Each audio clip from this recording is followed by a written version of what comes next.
Chapter 25 in APES is going to play off of human population and basically how we need to make sustainable cities, in other words, cities that themselves, which we don't currently have.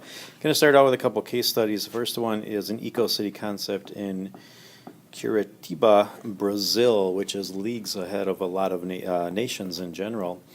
It is set up in a design where it's got a huge bus system. You can see in the picture to the right, these are actually bus terminals right here. So they use mass transit to its full ability. Cars are banned in certain areas because you can only take the bus or walk. Housing and industrial parks are prevalent throughout. Notice that they are building up instead of, notice that they're building their buildings up instead of out wider, which is much more eco-friendly. You take up much less eco-footprint in that case. Housing, obviously very smart, recycling of materials, so they've really put effort into recycling instead of simply getting new materials out of the ground. They're helping the poor, and something really interesting is all their kids actually study their school curriculum. Another city is Vaxo, Sweden. They've pledged to become fossil fuel free, meaning they won't burn carbon or oil products or anything of that nature. Natural gas, a lot of European nations, areas like Iceland, are going to this also. They do use biomass to create heat and energy. Biomass is like burning wood, would be an example, or leftover crops. They've reduced carbon emissions by about 30% since 1993 and getting better and better. Very high standards of living with developing country footprints. In other words, they live like we do, almost to what we do in the United States, but they have a footprint significantly less. Toronto, Canada, about 5 million people, about a sixth of the total population of Canada lives there. They've actually cut their emissions by 42%, their carbon emissions, that is. They actually use water from Lake Ontario. They circulate it throughout their big buildings to cool them in the summertime. So instead of using electricity to cool their buildings with big air conditioners, they actually take water out. It's kind of a geothermal kind of idea, very smart. Kampala, Uganda, they've actually created 6 new national parks. They're going toward the ecotourism idea. Very community-based ecotourism projects. That's how they're making their money. Bus service, reducing traffic congestion. They've promoted women's rights and revolutionary programs to curb things like HIV and AIDS pandemic. Sydney, Australia, they advanced. There were about 4 million people there, so this can be done in very large cities. Their program is called Earth Power. They actually turn their waste into energy via anaerobic digestion. So what this city is doing is actually taking what would be deemed waste, like even old rotting food or sewage, and actually using anaerobic bacteria to create things like methane. They're recapturing that and turning it into energy. They use leftover food from restaurants and supermarkets actually to create that electricity and fertilizer. So think about all that waste that we throw away, even like in our lunchroom. We could be using that anaerobically with anaerobic bacteria to create methane and make electricity. So our school really could be self-sustaining. They set goals also to reduce energy usage in buildings and transportation. Mass transit is huge there. Here's Iceland, 118,000 students in the city, which I'm not going to try to pronounce. It's deemed the world's first hydrogen city, so running off of hydrogen fuel, which is getting closer and closer to a reality.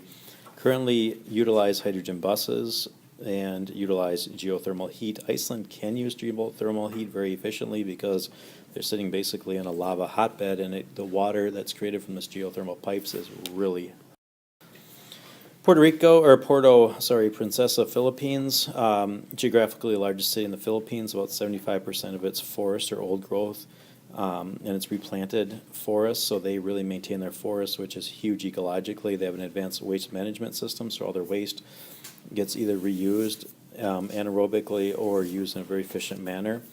Ecology is the focus of the city government. They've actually halted destructive fishing. It used to be very common to use trawling, which is putting big nets in the water and dragging them, so it's much smarter in the environment. They actually used to use dynamite fishing, where they'd throw dynamite in the water and actually that would kill the fish and they'd catch them. And also they'd use cyanide fishing, which is terrible. They'd dump cyanide into the water. Some countries still use this, by the way, and that would kill the fish and get them. Chattanooga, Tennessee, closer to home, 1950s, was deemed an industrial wasteland. They've cleaned it up big time since then. It was highly polluted, toxic water. Now they have a zero-emission industry, so they are not creating carbon, or they're not using carbon-based energy.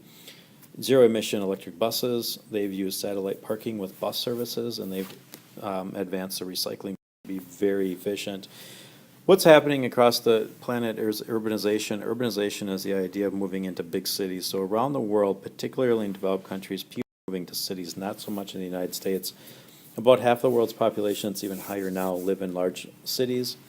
Why do people move to large cities? It provides jobs, food, housing, better life, entertainment, freedom from religious and political conflict in smaller areas, and there's a lot of other reasons too that people are attracted to these, and including going to colleges and so on. So we'll talk about those factors, the good and the bad. So urbanization, what we're seeing is urban growth. There's natural increase, again, toward people moving into cities, mainly in coastal regions. So, and they're coming from the rural areas. They're either pushed or pulled. Sometimes they're pushed. In other words, if farming is bad, they're pushed into an urban area. That's one example. Maybe they're pulled. Maybe they want to go to college. Maybe they want the culture. Maybe they want religious freedom. So they're pulled into rural areas. Four major trends: proportion of the global population is living in urban areas. Number and size of the urban areas is mushrooming. We're getting these things called megacities and hypercities. Urban growth is slower in developed countries. We're actually doing the opposite. Poverty is becoming increasingly urbanized. That's the problem. That's one of the big problems when you concentrate all those people. Look at all the garbage. Look at the shanty towns in the picture to the right. Again, in developing nations, huge problem. Major areas of the world, you can see the largest city, currently about 49% of the population live in urban areas. It's actually getting larger than that.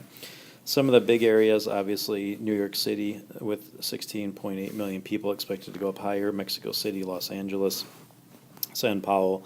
Buenos Aires over in, if you take a look at the large cities like Tokyo at 26.5 million, Manila, Jakarta, Shanghai, Calcutta, and so on. We'll take a look at those in class too.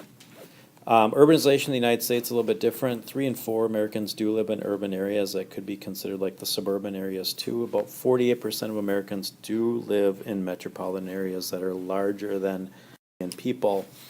So what's happening in the United States between 1800 and really now? What happened is we're farmers, and we moved to large central cities. Now we're going from large central cities back to suburbs. And actually, a lot of people in the United States are moving north, from the north and east to the south and the west. So they're going toward warmer climate. And of course, there's a big technology pull in regions like California. Another thing even more advanced is we're seeing people move from cities and suburbs even back into rural kinds. Environmental problems that come with these big cities. There could be better working conditions, improve better in water. However, we're seeing a lot of budgets cuts and aging infrastructure. You can see the picture on the right where infrastructure like roads are decreasing because people in these areas. We're also having decreased energy efficiency, very inefficient. We have urban flooding that's occurring because we're taking out vegetation, destruction of cropland, forest, and open space, and of course we're getting long times. You can see on the slide an effect of urban sprawl. There's something called megalopolises. This is something called Bowash. And what that is the city ranges all the way from Boston down into Washington, and they're basically getting connected. Look at all the people that live in this region right here. That's even occurring between Milwaukee and Chicago right now, too. So that's a megalopolis. Urban sprawl, the problem is it does gobble up countryside. Urban sprawl, you can see a picture of it there. This is Las Vegas, by the way. What happens is you start with a central city and it just expands from there. There's ample land in a lot of areas. A lot of times the federal government gives loans to cities to do this. We have low-cost gasoline, believe it or not, compared to other nations, so we can actually drive into cities. A lot of your parents may work even in Chicago or Milwaukee because it's relatively cheap to commute. We have tax laws that encourage home ownership, so people are moving out to the suburbs. State and local zoning laws come into play with this, and of course we have multiple political jurisdictions too, which separate all these people. The problem is we still get a lot of people in cities, and a lot of times we get poor urban planning. Look at Blue Mountain Road. I don't think the originators of Blue Mountain Road expected that area quite so quickly. Urbanization does have huge advantages: economic development, innovation, education, technological advances, jobs, better health care, better family planning. Recycling more feasible because they're concentrated, and it preserves biodiversity and habitats outside. So let's put all the city and people in big cities like this, and then outside. So not the worst thing in the world. The problem is cities overall have a huge ecological footprint because they have to get food and resources from outside. They generally can't grow enough of their own food. They lack vegetation, they have water problems, they have garbage problems. What do you do with all that stuff? And they use vast amounts of electricity. Huge. They're concentrated, but kind of in a bad way too. They do concentrate pollution and health problems, so it's isolated in cities. The problem, if you're a person that lives in the city, you have to deal with all that stuff. Noise can be a problem too. They have different climate. They create something called heat islands, where a city will release heat later on in the evening, and what happens is it causes a different little microclimate. All right, that's it for part 1.